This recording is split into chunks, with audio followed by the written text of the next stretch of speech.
Salut les Nins et bienvenue sur Keza Show. Aujourd'hui, je vais vous parler du père de la Catalogne et de notre drapeau. Andabant, générique.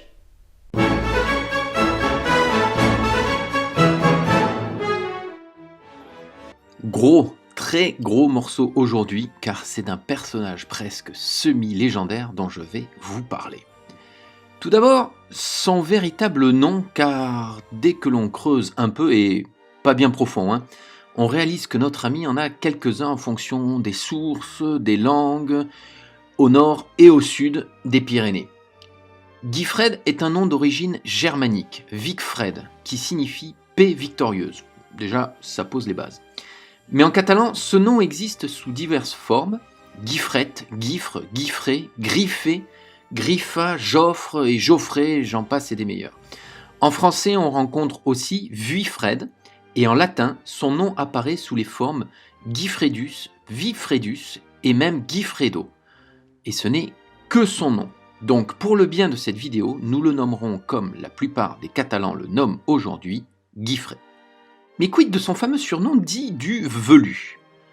Pourrait venir de son extrême pilosité corporelle, mais je trouve ça un peu léger, car je pense qu'à l'époque, les hommes velus, portant la barbe et les cheveux longs, étaient plutôt nombreux et représentaient la norme. Et je peux me tromper.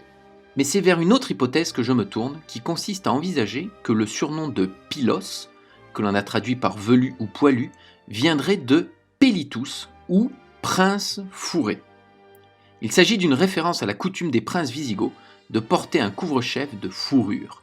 Rien de plus normal quand on se baladait en Cerdagne et en Cap-Sire bien avant l'an 1000. D'autres seigneurs et nobles de l'époque bénéficièrent de cette appellation d'ailleurs, car, parés de leur fourrure, ils paraissaient donc bien velus. Maintenant que nous savons un peu plus à qui nous avons affaire, on peut rentrer dans les détails. Guifré est membre de la famille des Bellonides, la maison de Barcelone. Il naît vers 840 dans la région de Solsona et est le fils de Sunifred Ier de Barcelone et de Hermesande. On suppose que son père est né proche de Ria, dans les alentours de Prades, mais les avis divergent sur cette origine. Ce dont on est sûr, c'est qu'il est bien un seigneur wisigothe.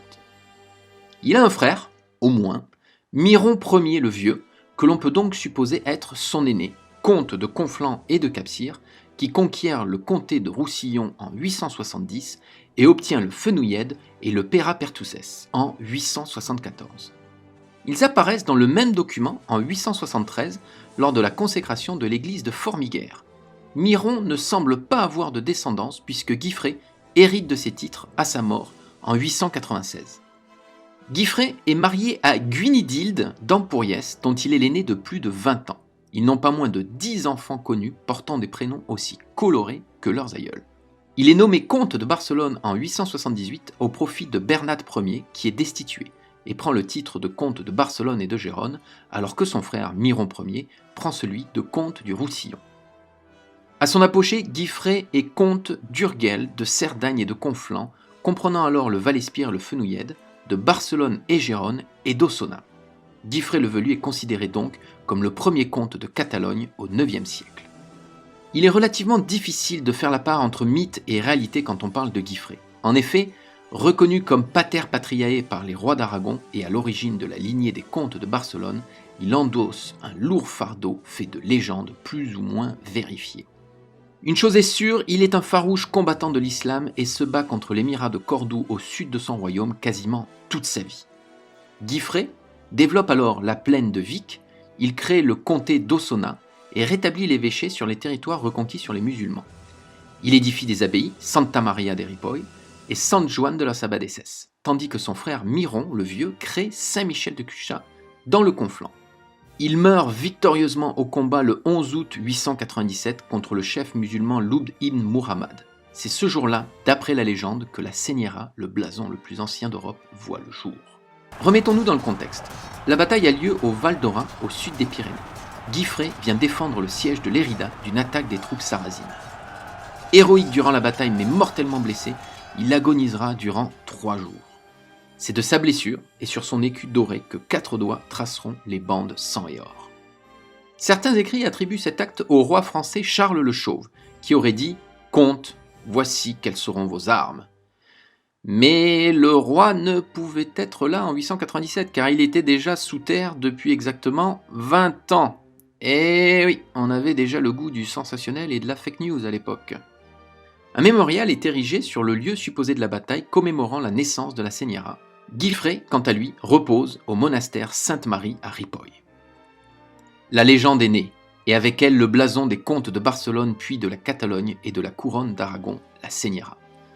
Les descendants des comtes de Barcelone l'adoptent en Provence, à Foix, et il devient au XIIIe siècle l'étendard des rois de Majorque que l'on nomme Señora Real, pour devenir la Bandera de Catalunya, la bannière ou drapeau de Catalogne. Il s'agit donc bien de sang et d'or et non pas de rouge et jaune. Je tiens à dire qu'il ne suffit pas d'avoir pour couleur le rouge et le jaune pour être de sang et d'or. Odieux amalgame médiatico-journalistique trop souvent entendu pour nommer des équipes de football qui jouent en rouge et jaune. Je suis désolé, vous n'êtes pas des sang et or. La Señora représente aujourd'hui au nord comme au sud l'appartenance à une culture, une histoire et une tradition catalane et reste néanmoins le drapeau officiel de la province espagnole de Catalogne et ici les couleurs du département des Pyrénées-Orientales. Quant à Guifré, je crois que le terme de pater patriae lui convient parfaitement et que lui aussi aurait suivi la chaîne